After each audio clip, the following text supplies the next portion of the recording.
Assalamu alaikum, namaste, sastriyakar, hello. I am Dr. Umar Hamid and this video is about my civilization. Sorry for being biased, but इंसान अपने माजी से पीछा नहीं छुड़ा सकता. जब historians civilization की बात करते हैं तो वो अक्सर urban life के rise को रेफर करते हैं जो agricultural surpluses, specialized occupation, writing, monumental architecture और social hierarchies की वजह से मुमकिन हुई. इस डेफिनेशन के मुताबिक पहली सिविलाइजेशन जो बर्रे सगीर पाको हिंद में मर्ज हुई वो हड़प्पन सिविलाइजेशन थी, जिससे इंडस वैली सिविलाइजेशन या वादी सिंध की तहजीब भी कहा जाता है. और यहीं से मौजूदा 3 कौमों की कहानी शुरू होती है: पाकिस्तानी, इंडियंस और बांग्लादेशी.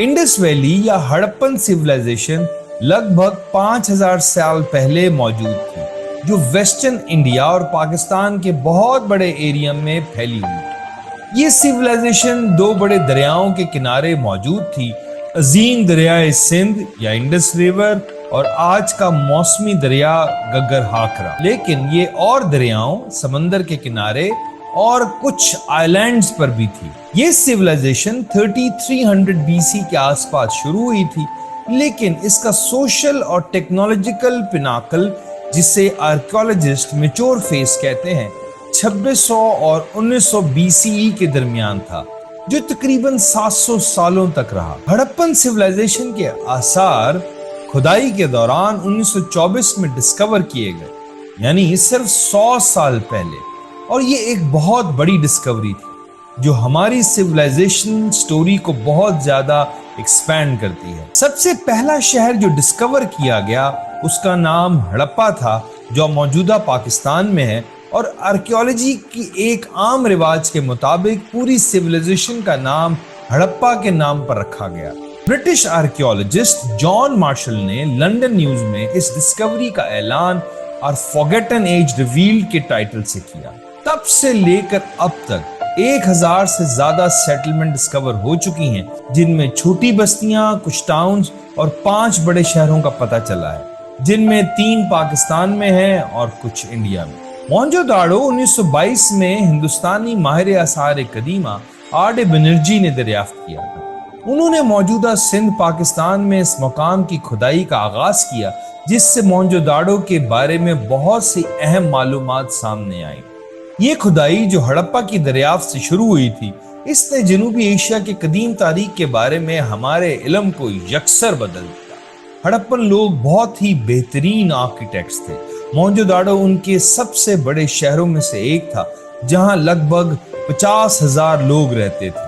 हड़प्पन्स दुनिया के पहले लोग थे जिन्होंने पब्लिक बाथ्स बनाए. इसकी सबसे मशहूर मिसाल मोहनजोदाड़ो का ग्रेट बाथ है, जो शायद किसी रिलीजियस या रिचुअल सिग्निफिकेंस के लिए यूज होता था.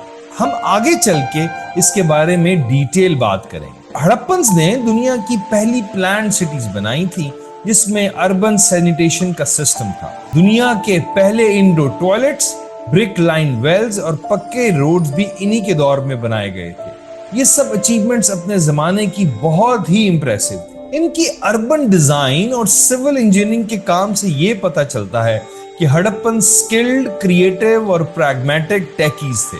अब हम थोड़ी सी सील्स के बारे में बात करेंगे.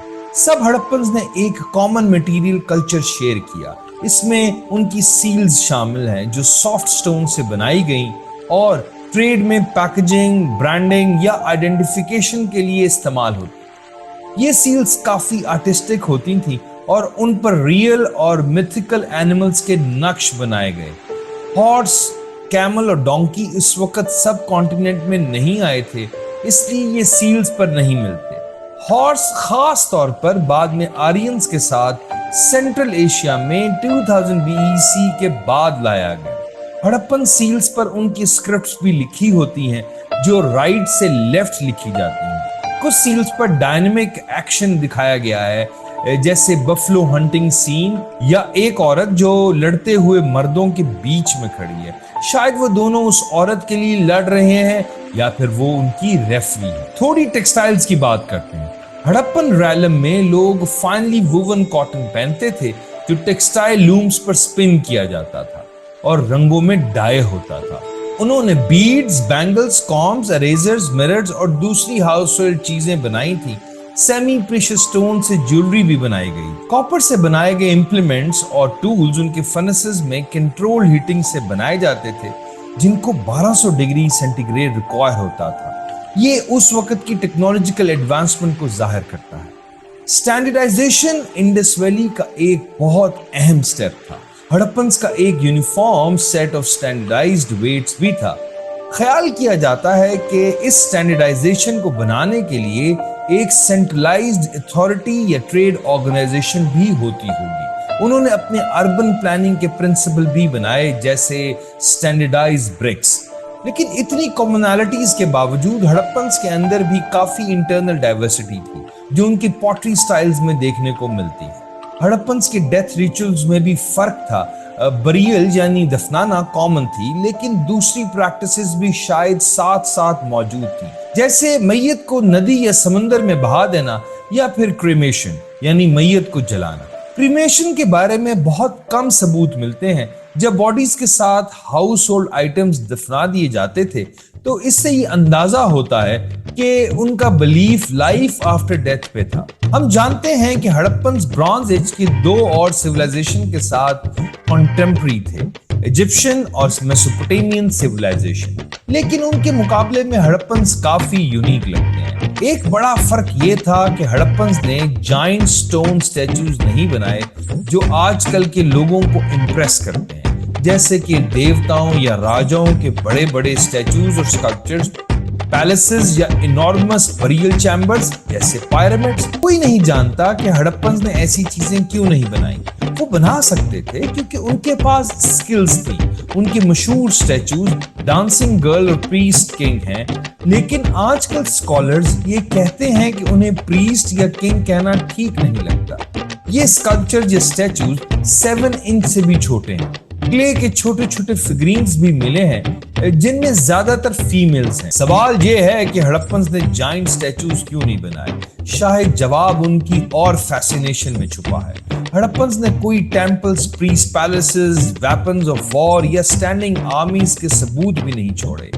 ये चीज बहुत प्रोमिनेंट है जब हम उनको दूसरी सिविलाइजेशन के साथ कंपेयर करते हैं। कोई सबूत नहीं मिला कि वहां रॉयल्टी, एरिस्टोक्रेटिक बरियल्स या वॉरियर क्लास थे। उनके घरों के साइज में या पब्लिक गुड्स जैसे वेल्स और सैनिटेशन में भी ज्यादा फर्क नहीं था।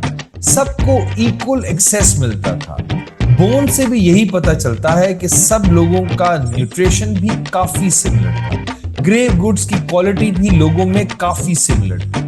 जरूरी बात यह है कि सोशल हायरार्की थी, लेकिन ये काफी फ्लैट थी दूसरी एंशिएंट सिविलाइजेशन के मुकाबले। पूरी हड़प्पन रैलम में कोई ओवरआर्चिंग अथॉरिटी का सबूत नहीं मिला और ऐसा लगता है कि उनके रीजनल सेंटर्स काफी इंडिपेंडेंट और डिसेंट्रलाइज्ड थे। इससे सजेस्ट होता है कि उन्होंने फेडरलिज्म को काफी सीरियसली लिया। हड़प्पन्स ने सरप्राइजिंगली पीसफुल और एग्लिटरेनियन सोशल ऑर्डर बनाया जो इंडिया और पाकिस्तान के लोगों ने बाद में छोड़ा। अब हम कुछ कल्चरल लेगेसीज की बात करते हैं। एक लेगेसी मदर गॉडेस की इमेजिनेशन है, जिनके कोवेशियस बॉडीज और कमर के गिर्द एक बेल्ट होती है। ये स्टाइल बाद में 2000 साल बाद सांची स्तूपा की नक्काशी में भी देखने को मिलता है। हड़प्पन्स ने पीपल के दरख्त को भी इज्जत दी है, जिसे आज भी इंडिया में बहुत से लोग रिस्पेक्ट देते हैं। सील्स में फिगर को मेडिटेटिव योगिक पोज में दिखाया गया है।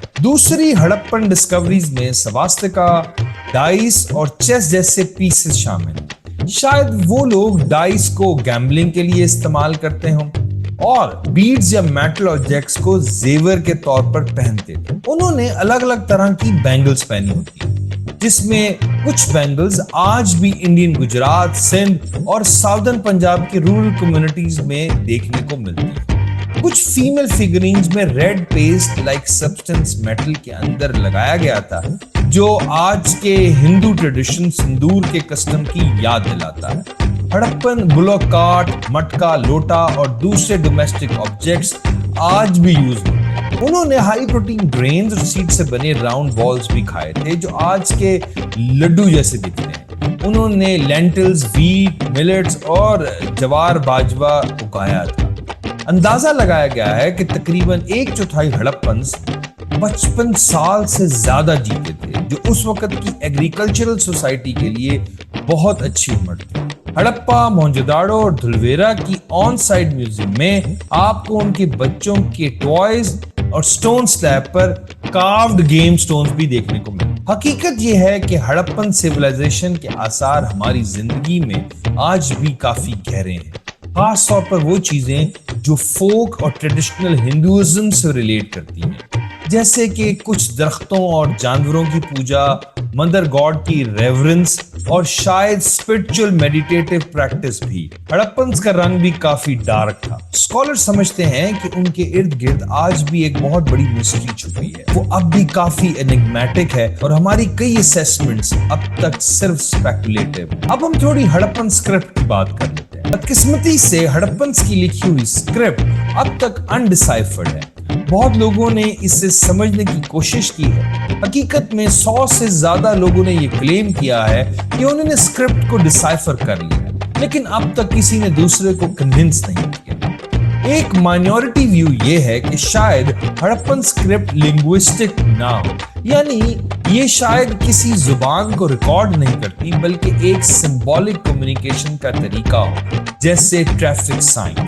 یہ ممکن ہے، لیکن یہ یاد رکھنا ضروری ہے کہ ہڑپنز ان لوگوں کے ساتھ ٹریڈ کرتے تھے جو لنگوسٹک اسکرپٹ یوز کرتے تھے۔ لکھنے کا آئیڈیا ان کے لیے عجیب نہیں تھا۔ ان کی اسکرپٹس میں 400 یونیک سمبلز ہیں، جبکہ میسوپوٹیمیا یعنی کیونیفارم اسکرپٹ میں 600 سمبلز ہیں۔ یہ زیادہ فرق نہیں ہے۔ جب تک ہڑپن اسکرپٹ کا فیصلہ نہیں ہو جاتا، بہت سارے ہسٹورین یہ مانتے ہیں کہ ہڑپنز پروٹو ڈریویڈین زبان بولتے تھے۔ اس کا ثبوت ہمیں 3 سورسز سے ملتا ہے۔ پہلا ڈریویڈین اور ایلیمائٹ جو ہڑپنز کی ویسٹرن نیبرز بولتے تھے، دونوں لینگویج ملتی جلتی۔ دوسرا، بہت سارے ارلی ڈریویڈینز ورڈز کا ویدک سنسکرت میں پایا جانا جو ناردرن انڈیا میں پریویلنٹ تھے۔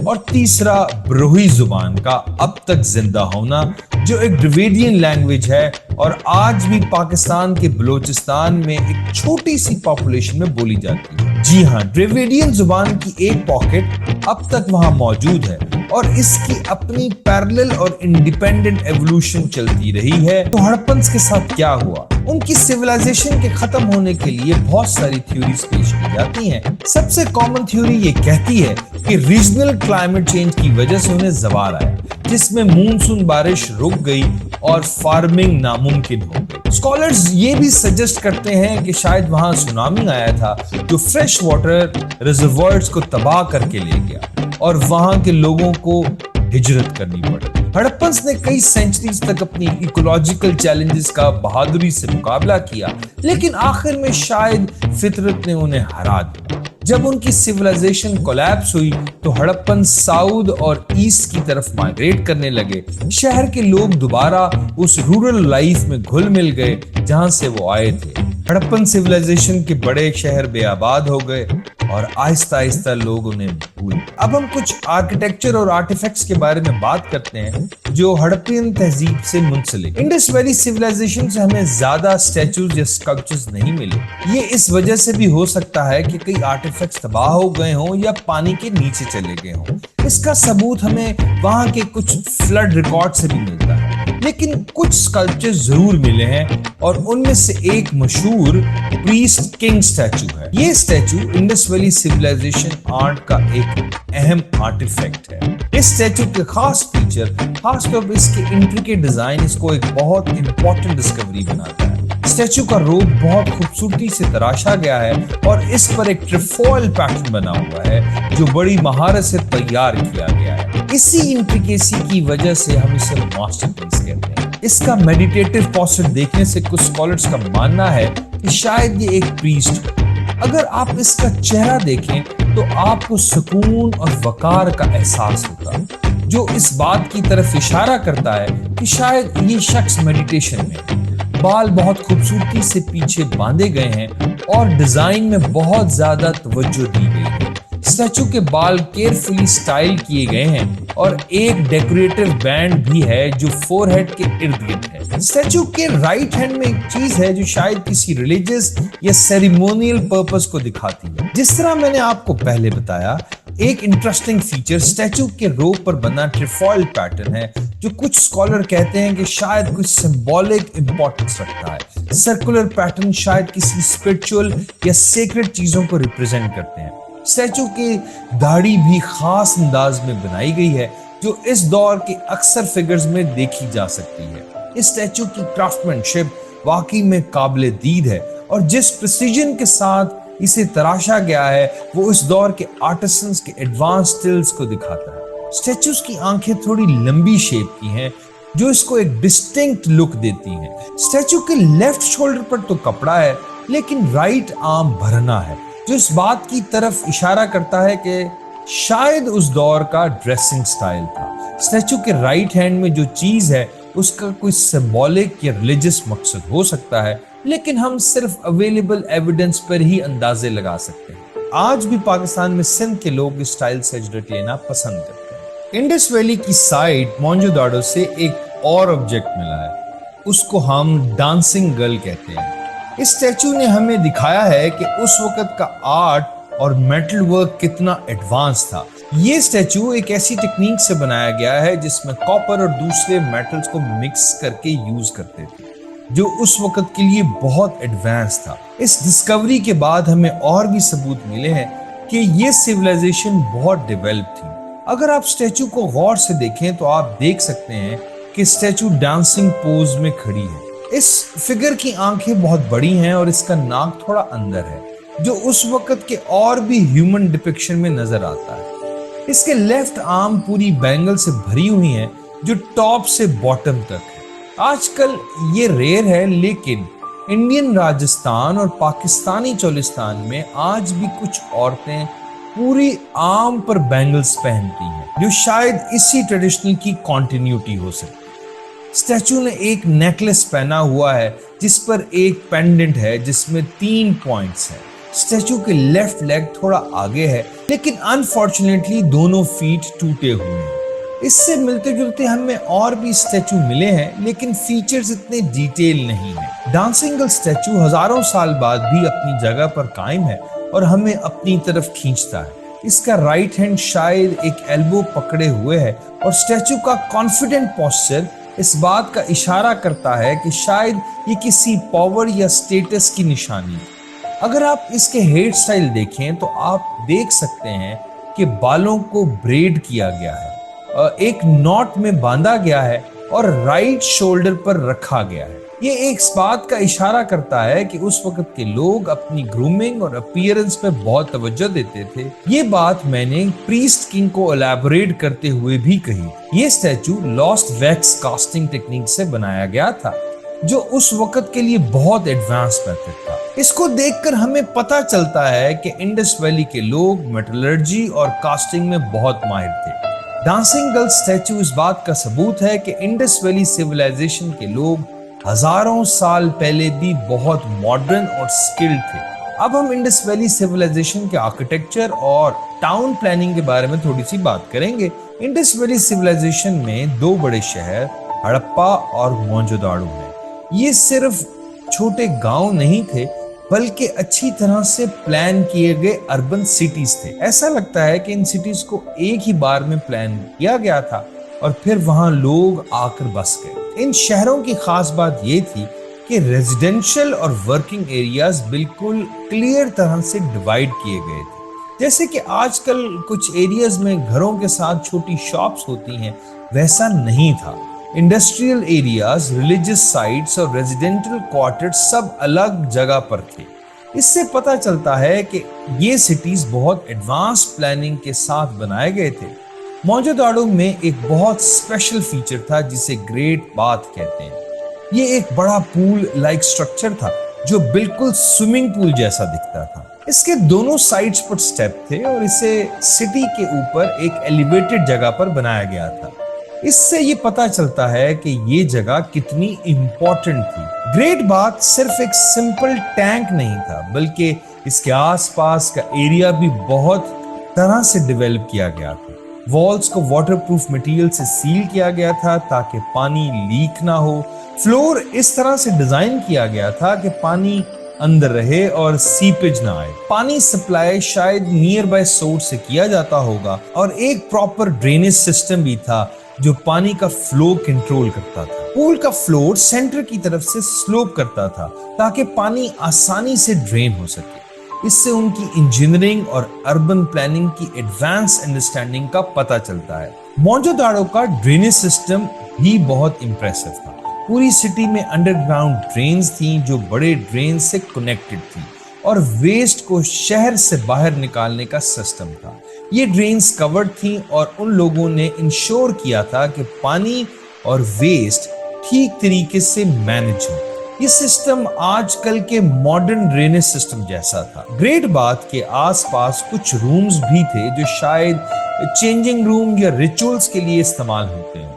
یہ رومز اور باتھ مل کر یہ دکھاتے ہیں کہ اس جگہ کی ریلیجیس اور سیریمونیل امپورٹنس تھی۔ انڈس ویلی سیویلائزیشن کی ایڈوانس نیچر ہمیں ان کی urban planning, water supply systems اور ڈرینیج ٹیکنالوجی سے کلیئر ہوتا ہے۔ گریٹ باتھ ایک ایگزامپل ہے کہ انہوں نے پانی کو کتنی ایفیشنسی کے ساتھ مینج کیا اور کنسٹرکشن ٹیکنیک میں بہت آگے گئے، جو ان کو اپنے زمانے کی سب سے ایڈوانس سیویلائزیشن بناتا ہے۔ آج کے لیے اتنا ہی۔ اگر آپ کو یہ ویڈیو پسند آئی ہے تو چینل کو سبسکرائب کریں۔ Thank you very much.